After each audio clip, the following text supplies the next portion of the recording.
asalaamaaleykum mbokk yi ñuy seetaan ñu ngi fas yéene dikk ak yéen ci xibaaru météo yi tey yi ci àllarba gi li gën a fës ci xibaaru météo mooy tàngaay woo xam ne wàññeeku tàngaay guddi goo xam wàññeeku na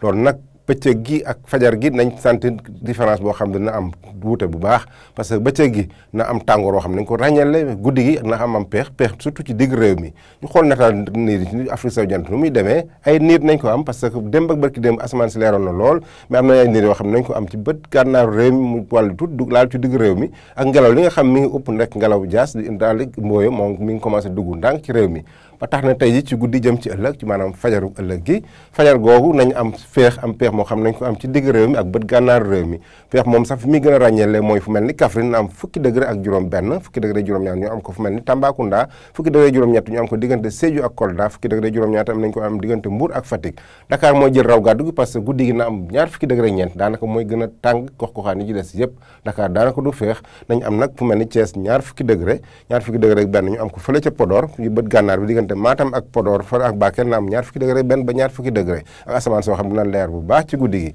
bu ñu demee ba ci bëccëg gi nag maanaam bëccëgu alxames boobu lu ñuy seetlu dañu am tàngoor boo xam ne gën a ràññale ci digg réew mi fu mel ni Kaffrine mooy jël raw gàddu gi parce que na am ñeent fukki degré ak benn fanweeri degré juróom-ñaar nañ ko am juróom-ñeent nañ ko am Thiès boo xoolee Thiès xaw naa wàññeeku tuuti parce que fan nii kat bëccëg gi xaw naa tàng bu baax mais na am ba ci fanweeri degré juróom-ñeent moom ak Louga Dakar mooy gën a feex parce que fanweeri degré ak benn dong lay am fu mel ni côté Casamance nañ am fanweeri degré juróom ci gox goxaan yëpp lu mel ni Ziguinchor Sédhiou ba Kolda asamaan soo xam ne na leer bu baax daanaka fii amuñu ay niir digg réew mi ak bët penku réew mi asamaan su leer lañu am penku réew moom sax diggante Tambacounda ak Kédougou fanweer degré ak juróom-ñaar la ñuy am ci bëccëg gi fu mel ni Kër Matam ak Bakel foofu fanweer degré ak juróom-ñett la ñuy am donc mbokk yi bu ñu ko tënkee peex mu ñu am nañ ko am ci digg réew mi ndakaaru mooy xaw a ñàkk am peex tuuti parce que boo xoolee diggante ndakaaru bëccëg gi ak guddi gi daanaka leen tàggale lu bëri mais Thiès ak fu mel ni Louga bëccëg gi na xaw a tàng lool raw gàddu gi nag nañ ko am fu mel ni Kaffrine mu am ñeent fukki degré ak benn foofu capital Ndoukoumane foofu na tàng lool ci bëccëg gi donc mbokk yi loolu la ñu indi loon tey